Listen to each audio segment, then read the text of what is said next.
on va recevoir Valentin Rabouille, qui est arrivé à la trêve, je crois, qui est le gardien de but titulaire depuis ce temps. Alors, il y a une spécificité, c'est qu'il doit tenir un record de France, je pense, Valentin, de ne pas avoir pris de but pendant 8 matchs d'affilée, ce qui est quand même rare. Et notre ami Antonin Bisson du Berry Républicain avait noté ça, qu'il avait fait un excellent papier sur les résultats du Bourget FC, en notant en spécifiant que le Bourget FC avait un record de France, si je ne m'abuse, c'était de ne pas avoir perdu pendant 8 matchs. Donc Valentin, bonsoir et merci de ta présence. Tu es donc le gardien titulaire depuis le mois de janvier. Qu'est-ce que ça fait quand on arrive dans un club et qu'on prend le poste de gardien? On sait que c'est un poste important parce que c'est un poste clé dans un club, dans une équipe. Et quand tu arrives à la premier match, deuxième match, troisième match, huitième match, tu n'as toujours pas pris un but, tu te dis quoi? Honnêtement, déjà, c'était un réel plaisir de rejouer des matchs à ce niveau-là, parce que je sortais d'une période où j'avais pas pu avoir 2 minutes. Donc, chaque minute était un plaisir. Après, honnêtement, je me suis pas pris la tête, je me suis pas posé de questions à me dire il faut que je prenne de but. Les choses se sont engoupillées comme ça. Les matchs se sont enchaînés de telle façon à ce que on ait une solidité défensive unique en France, comme vous avez pu le dire. Donc c'était très plaisant. Chaque fin de match, qu'on gagne ou qu'on fasse un nul, de se sentir vraiment solide. Pour moi personnellement, mais aussi pour mon équipe. Alors, on peut dire que la série est terminée depuis samedi dernier, oui, je dis bien, à Fleming. Mais bon, il y a la loi des séries.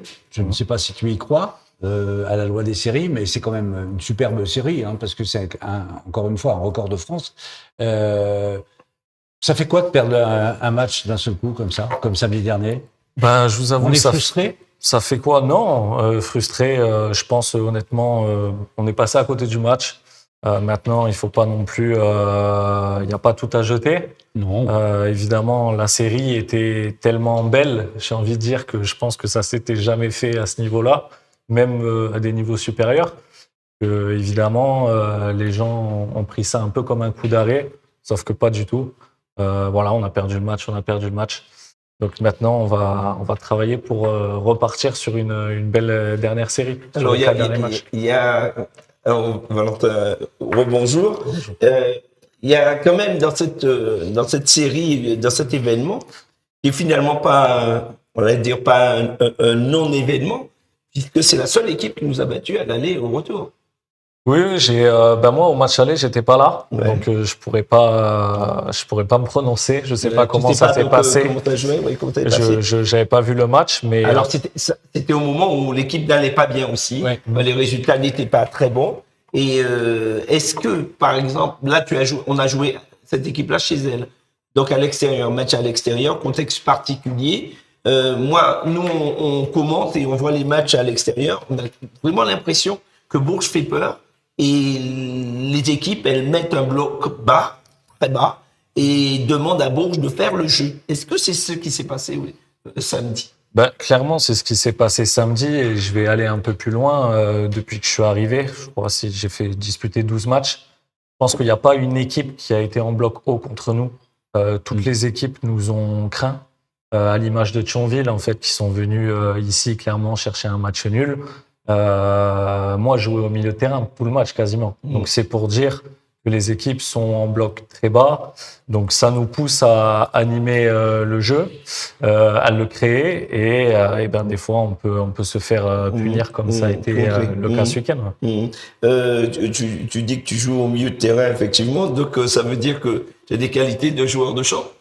J'aime à le penser, mais c'est vrai que maintenant, depuis à peu près une dizaine d'années, le poste il a vachement évolué.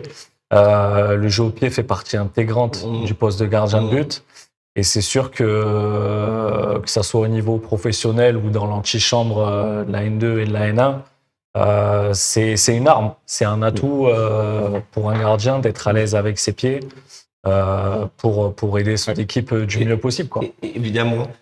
Alors justement, pour te connaître encore un peu mieux, à quel âge tu as décidé donc d'être dans les buts, parce que c'est quand même un poste très spécifique avec. Déjà, c'est vrai que c'est un poste avec énormément de responsabilités. Et du coup, je crois que on va dire que le changement s'est fait. Je devais avoir peut-être à 7-8 ans. Ah oui. J'étais attaquant avant. J'aurais peut-être rêvé de faire une carrière à mettre les buts. Mais le poste est venu à moi comme ça. Je l'ai pas cherché. Ça s'est fait naturellement pendant un entraînement et j'ai plus jamais lâché les gants, quoi. Alors, je vous pose une question. Après Thierry, je te laisse la parole. Mais à Penny, tu aurais pu, sur le dernier corner, peut-être aller dans la surface adverse? Le dernier corner, en fait, il est arrivé quand même assez tôt. Il est arrivé à la 82e. Ouais. Donc, je serais passé un peu pour un couillon si je montais et qu'on prenait le deuxième but. Évidemment. Généralement, ça se fait, voilà. S'il y avait un corner à la. Ça t'est arrivé à la déjà dernière de minute, marquer des buts? Non, pas. Peut-être en étant plus jeune. Ouais. Je m'en souviens pas. Ouais. Niveau En tant que senior, gardien, en niveau senior, non. Ça, je pense que c'est le rêve de chaque gardien, ça. Si tu avais à citer pour toi ta première qualité, c'est Je pense que je suis quelqu'un de très travailleur. Oui. Et je me remets énormément en question après chaque match. Et je pense que ça me pousse à atteindre mes objectifs que je me fixe. Et donc, je pense que c'est ma qualité première. Après, pour parler du terrain, je pense que c'est plus le staff qui dira ça. Maintenant, comme je l'ai relevé, je suis un gardien qui adore jouer au pied. C'est hyper important pour moi d'être partie prenante de l'équipe. Tu nous as fait voir dans ta série, tu nous as fait voir de matchs non perdus, tu nous as fait voir quand même quelques qualités sur des arrêts réflexes, sur aussi bien avec des belles parades sur des ballons en hauteur que tu as fait une sortie, enfin un arrêt au pied extraordinaire sur le dernier ou l'avant-dernier match ici. Match de Dieppe. C'était Dieppe, hein, c'est ça. C'est ça. Et là, tu as fait un arrêt. Bon, c'est pas tous les jours qu'on fait des arrêts comme ça, je pense. Oui, Hein, c'est aussi, je suis là pour ça. Ouais, mais il était super cet arrêt. Hein. Rappelle-toi, tu fais un arrêt, tu es pris au départ à contre-pied et tu vas la chercher du pied. Donc, tu es un joueur qui aime jouer au pied. Un gardien comme un gardien de hand. Mais c'est comme un gardien de hand, mais ils sont obligés maintenant, les gardiens de foot. Il y a vachement de similitudes en fait entre nos postes, entre les deux sports. Et moi, je trouve que tu as une qualité, moi, je te trouve une qualité personnelle, c'est que mais c'est personnel, hein, ce que je veux dire. Je trouve que tu vas vite au sol aussi. Tu vois. Et ça, pour un gardien de ta taille, parce que tu mesures combien? 1m90. Ouais. Donc c'est une belle qualité aussi. C'est sûr, c'est important. C'est important d'aller très vite au sol pour un gardien. On le voit chaque dimanche ou chaque samedi quand il y a des matchs, peu importe le terrain en France, qu'un grand gardien, quand il a une rapidité pour aller au sol, c'est une qualité supplémentaire. Ouais, c'est ça exactement. Hein, pour moi. Et on est un peu surpris. Souvent, on dit que faut être un peu barjot, fou pour être gardien. Et c'est pas quelque chose qu'on retrouve chez toi. C'est particulièrement serein, sûr, même impressionnant même pour les attaquants. Se battre, c'est difficile. Ouais. C'est sûr que au niveau des statistiques, ça parle un peu pour moi, c'est sûr. Mais peur, je sais pas, faudrait leur demander. Après, ce qui est sûr, c'est que quand je rentre sur le terrain, je deviens un mort de faim de la première à la dernière minute. Mais ça n'empêche que à côté, dans la vie de tous les jours, avec mes camarades, mes collègues, j'ai une énergie assez cool, quoi. Donc, j'aime bien mettre la bonne ambiance, j'aime bien déconner. Je suis un chambreur, je suis un gars du Sud, quoi. Donc, alors, c'est intéressant parce que tu lances là-dessus, tu dis que tu es un gars du Sud, pourtant tu es né à Belfort. C'est ça, mais j'ai vécu 6 mois, donc je suis arrivé à Nîmes, j'avais 6 mois et je me considère plus Nîmois que Belfort. On voit un peu Belfort. cet accent. C'est bien que, oui, tu as commencé des équipes de jeunes à Nîmes. J'ai été formé 12 ans. 12 ans, je suis arrivé en U8 jusqu'à mes 20 ans. Donc 12 longues et belles années. Est-ce que c'est ton point de chute dans plusieurs années après? Après, l'après-football, ça se passera à Nîmes? Bah, clairement, je peux pas répondre à cette question actuellement. Je suis concentré. Parce que j'ai senti, parce que pour avoir échangé avec toi plusieurs fois, tu parlais beaucoup de Nîmes et j'ai l'impression qu'il y a des racines bien. Bah, évidemment qu'il y a des racines qui sont présentes. Ma famille y vit encore. J'ai vécu énormément de moments là-bas. Comme je l'ai dit, j'ai fait toute ma formation. Donc ça marque un joueur. Ça a fait aussi l'homme que je suis devenu parce que c'est un club qui a toujours et qui avait énormément de valeur. Donc ça m'a forgé. Donc d'ailleurs, je suis bien content de voir que le club renaît petit à petit. Il se passe aussi peut-être de monter aussi cette année. Justement, en parlant de monter, là tu as découvert un club qui avait cette ambition. Tu es arrivé dans un club, tu es venu apporter ta pierre justement à cet édifice. C'est mort la montée? Bah oui, au niveau, on va dire clairement, au niveau des points, la première place est inatteignable. On s'est battu jusqu'au bout avec rigueur, avec ferveur, j'ai envie de dire. Maintenant, il faut aussi souligner la saison, j'ai envie de dire, exceptionnelle de Thionville. Il faut savoir le dire. Ils ont fait une belle saison, ils méritent leur première place. Alors, si je voulais être vilain, j'allais dire même que c'est la défaite de Bourges qui donne la montée à Thionville.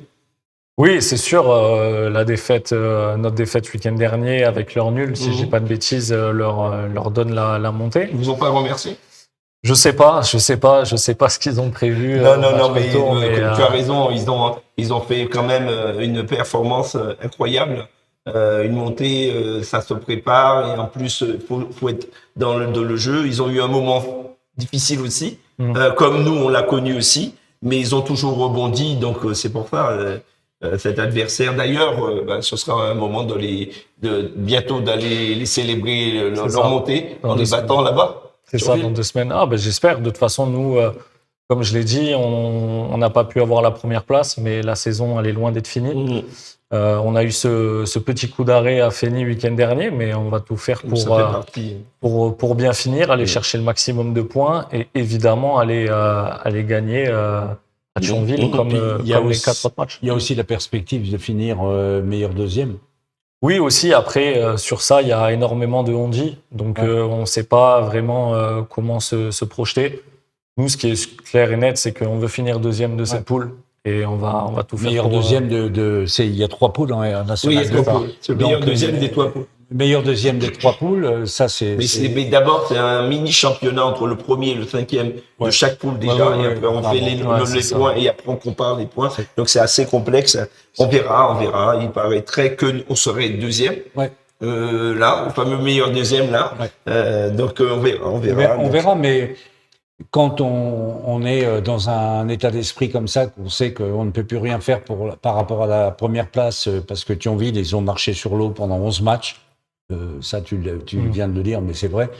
11 victoires d'affilée, c'est aussi un truc... 11 victoires et match nul d'affilée, c'est aussi un truc, comme l'a dit un joueur quand dans je sais plus quel journal du Nord, marcher sur l'eau. Ça arrive, hein. Et puis des fois, tu plonges et tu sais pas pourquoi, la machine s'enraye et puis c'est plus pareil. Mais là, on a l'impression que toi, quand tu es rentré dans l'équipe du Bourges FC, tu t'es senti tout de suite un peu comme un poisson dans l'eau, si j'ose dire. Tu t'es senti bien tout de suite parce que tu es comme Ali, bien accueilli, le coach t'a mis en confiance, t'as bien bossé, etc. Et on te sent bien, on te sent serein, on te sent, comme disait Alain tout à l'heure, on te sent, j'allais dire entre guillemets, un peu peinard, quoi, tranquille dans ta tête. Même si ça peut bouillir à l'intérieur, mais sans que tu le fasses voir. Hein, oui, évidemment. Non, franchement, mon adaptation, elle s'est fait extrêmement bien. J'ai été hyper bien accueilli par tous les gens du club et surtout par mon équipe et le staff, quoi. Donc, évidemment, ça m'a beaucoup aidé à performer rapidement. Tu connaissais des joueurs de Bourges? J'en connaissais 2. Hein. J'en connaissais 2 et après, de toute façon, c'est un vestiaire qui est hyper cool, quoi. Hyper travailleur aussi, mais il y a une bonne ambiance. Solidaire.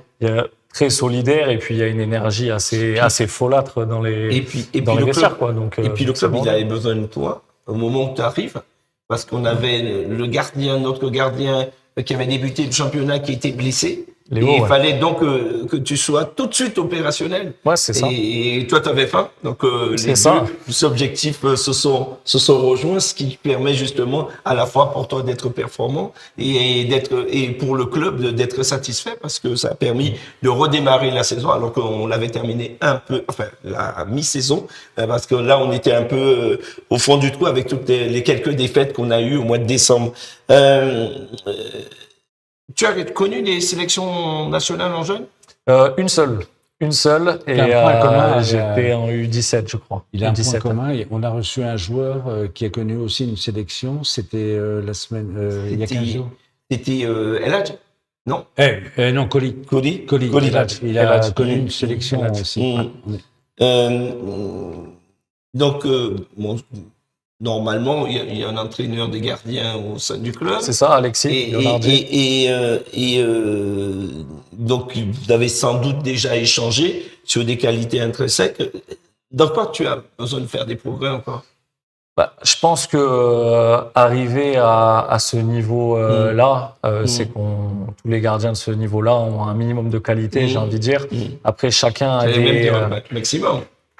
Maximum de qualité. Oui, enfin un minimum, je veux dire, parce que après c'est gommer des détails en fait. Ouais. C'est gommer des détails. Après chaque match, avec mon coach de gardien Alexis, il fait un travail remarquable parce qu'il analyse les moindres petits détails pour m'aider à gommer ce qui va pas. Il me montre aussi ce qui va parce qu'il faut pas toujours montrer ce qui va pas, mais ça se passe très bien, on travaille très bien avec les autres gardiens aussi. Toi qui parles de ton jeu au pied, tu pourrais donner des conseils à Donnarumma? J'ai pas la prétention de donner des conseils. Parce que ce qu'il a fait dimanche contre Arsenal, à faire un râteau au proche de ses buts pour donner le but, ça c'est grave aussi. Non, mais pour arrêter avec cette boutade, est-ce que justement ces éléments-là, donc vous les travaillez, c'est quelque chose que tu savais déjà? Ou que tu découvres ces choses-là à gagner encore? Par rapport au jeu au pied? Non, mais d'une façon, sur les détails, sur ces fameux détails, est-ce que tu avais déjà entendu parler? Oui, ça fait clairement partie de la progression depuis tout jeune, en fait. Depuis tout jeune, j'ai eu la chance d'être, comme je l'ai dit, dans un centre de formation d'un club professionnel. Donc, on était suivi par des entraîneurs gardiens depuis très jeune. Donc, évidemment, on a maximisé la progression, j'ai envie de dire, très très jeune. Donc, je pense que tous les joueurs aussi et gardiens qui sortent d'un centre de formation ont des prérequis un peu plus avantageux que d'autres. Est-ce que le coach, comme on parle de jeu au pied et que tu dis que tu adores ça, est-ce que le coach te fait travailler des moments spécifiques de jeu au pied à l'entraînement par rapport à tes dégagements, par rapport à tes montées où tu peux faire des passes à tes latéraux ou ton jeu au pied. Est-ce qu'il te fait faire un travail spécifique par rapport à ça? C'est pas un travail spécifique, j'ai envie de dire, mais je fais souvent partie. J'ai une place dans les conservations en tant que joueur et de ça. Et puis moi, je suis demandeur aussi de ça. Et le coach est génial là-dessus parce que il y a des coachs aussi qui n'ont pas du tout envie d'avoir un gardien au milieu du terrain. Parce qu'il y a beaucoup de coachs qui se disent que c'est un risque un peu inutile, alors que pas du tout. Donc non, sur ça se passe très bien. Des fois, je suis aussi demandeur, des fois trop. Donc il me dit reste dans ton but. Mais non, on travaille. On ne travaille pas tout le temps, mais on travaille au moins 1 ou 2 fois par semaine. Oui, c'est bien. C'est bien parce que c'est une manière aussi de progresser. Enfin, moi, je trouve que, comme tu l'évoquais tout à l'heure très justement, le poste de gardien de but a hyper évolué dans le football moderne. Et le jeu au pied, on voit bien dans tous les matchs que c'est hyper important. Et comme l'a cité Alain, dès qu'un gardien de but fait une boulette, on voit que ça. Comme un avant-centre, quand il est tout seul au 6 mètres et qu'il met le ballon au-dessus, on va tout de suite le critiquer, mais on voit pas ce qu'il fait à côté, pendant ou avant le match. Et puis, un gardien peut faire un très bel arrêt à l'instant T et puis faire une boulette derrière et on va dire que c'est un poste ingrat quand même. Hein. Mais c'est le poste le plus ingrat du football. avec le plus de Et responsabilités tu aimes aussi. cette difficulté-là, toi? J'adore. Pour moi, en fait, c'est pas tellement une difficulté, c'est des Je responsabilités. parle de l'ingratitude. Ah, l'ingratitude. Moi, je pense qu'il y a personne qui aime l'ingratitude. Ouais. Mais ça te motive. Évidemment. Te connaissant un peu, ça te motive et ça nous pousse chacun à éviter de faire ce Aller genre plus loin. d'erreur et à aller le plus loin possible, quoi. Est-ce que tu as un modèle? Alors, j'ai eu un modèle. Quand j'étais très jeune, je me calquais énormément. Enfin, je me calquais, c'est un grand mot. Je regardais énormément de vidéos sur Hugo Lloris. Je pense que ça a été le modèle d'énormément de jeunes gardiens. Et maintenant, comme je dis, avec l'évolution du poste, je suis beaucoup plus regardant des gardiens comme Neuer, par exemple, qui a totalement révolutionné le poste. Qui joue beaucoup au pied. Qui joue énormément au pied. Des gardiens comme Ter Stegen, qui ont vraiment changé la vision du gardien. Donc, ça signifie aussi que, parce que là, tu ne dis pas que ton coach t'empêche de jouer au pied. Ça veut dire aussi que tu apprécies beaucoup les coachs qui aiment bien partir de derrière, donc avec le jeu au pied du gardien. Évidemment. Voilà. Évidemment. Ok. Si tu avais un message à passer aux jeunes joueurs qui se cherchent un peu dans les postes et qui ont des aptitudes pour être gardiens, quel message tu leur passerais? Le message que je pourrais passer, je pense qu'il est simple parce que j'en ai fait partie. Comme j'ai dit, j'étais attaquant, mais c'est venu à moi tout seul. C'est venu à moi tout seul et je pense, à ma connaissance, tous les gardiens de nos jours, je pense qu'un jour c'est arrivé à eux comme ça.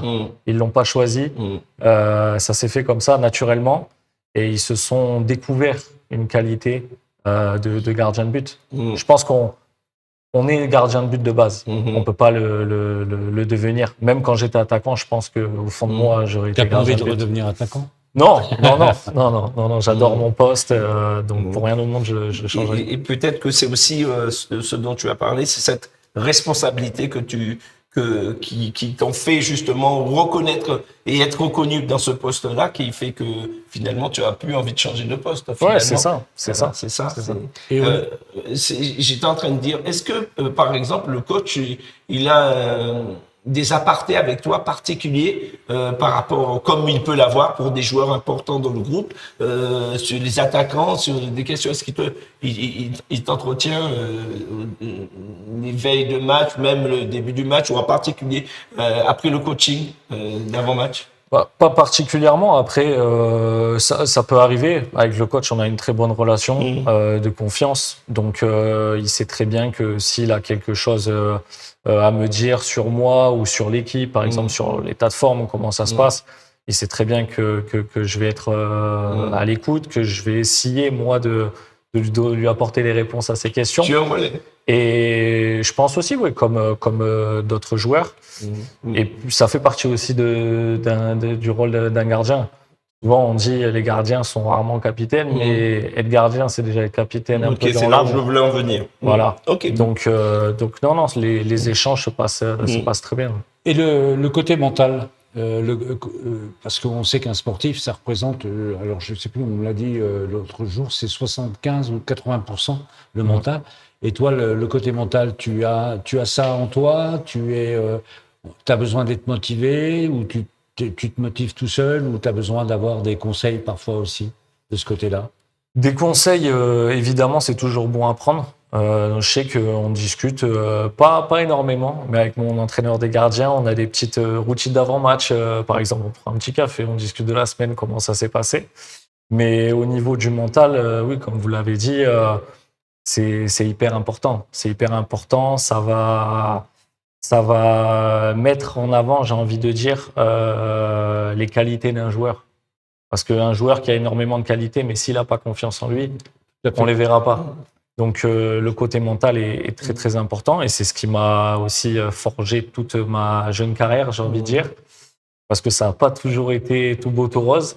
Mais ce côté-là qui m'a été transmis aussi par ma famille, par mon père, ça m'a aidé à toujours me relever et toujours aller de l'avant. Et c'est ce qui fait que je suis là aujourd'hui. Oui. Alors, Valentin, notre interview est très intéressante. Elle est longue, mais elle est très intéressante. J'ai un regret. Le regret que qu'on ne t'ait pas vu sur cette qualité-là.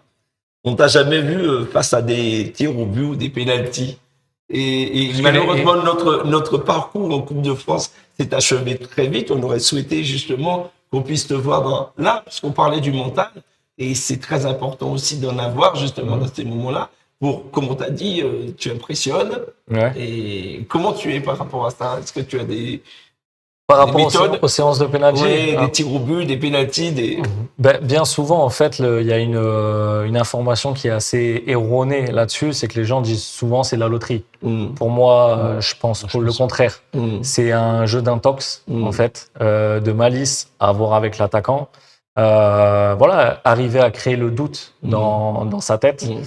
Donc, dernièrement, si j'ai pas de bêtises, et depuis que je suis ici, j'ai pas eu à faire à une situation telle que. C'est que j'en parle. Et j'espère pas, d'ailleurs, parce que ça voudrait dire que mes défenseurs défendent moins bien. Ça veut dire qu'il y a une dépense de fer aussi. Donc non, je pourrais pas vous dire. Après, comme j'ai dit, voilà, c'est un jeu d'intox.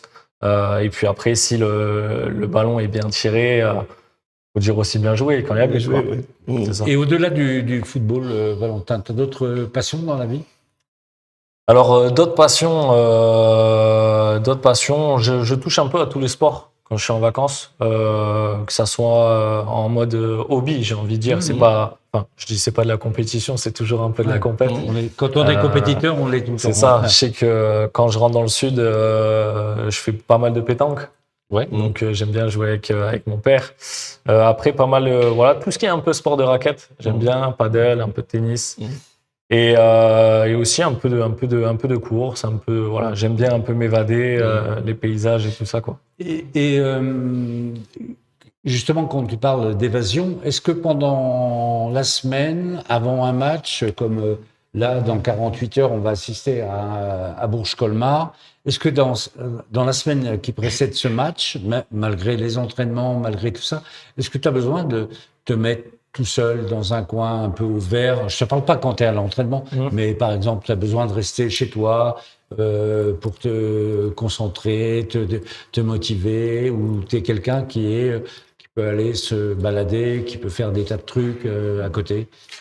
Justement, en fait, je suis quelqu'un de très jovial quand je suis ici au club. Ouais. Mais quand je rentre chez moi, en fait, j'aime bien être un peu solitaire. Un petit côté sauvage. Non, je vais rester sur solitaire, pas sauvage. Mais par exemple, voilà, j'ai mes petites routines d'avant match. Je vais aller me prendre un café en terrasse tout seul pendant une demi-heure, sans penser à quelque chose en particulier. Mais c'est mon petit moment à moi. Et comme ça, après, ça me permet d'être bien dans ma tête. J'ai fait ma semaine, j'ai fait ma bonne semaine. Est-ce que tu prépares, toi? Tu te prépares mentalement tout seul? Ouais, j'ai mes routines un peu qui m'avaient été inculquées. J'ai peut-être aussi prescrites, j'ai envie de dire, par des préparateurs que j'ai connus dans les saisons précédentes. Et après, ça, c'est vraiment propre et libre à chacun. Il y a des joueurs qui en ont besoin, il y a des joueurs qui en ont pas besoin. Donc c'est vraiment libre à chacun. Moi, je suis sûr que tu es un peu chambreur dans la vie. Ah, je suis très chambreur. Ça, c'est mon côté sudiste. Ça. Je suis très, très chambreur. J'aime pas qu'on me chambre, mais je suis très chambreur. Ah, t'aimes pas qu'on te chambre? Ah non, ça, c'est sûr. Bon. On va te remercier d'être... merci à vous. À bientôt. Et puis bon, Valentin, tu sais ce qu'on te dit pour samedi. Il n'y a pas de souci.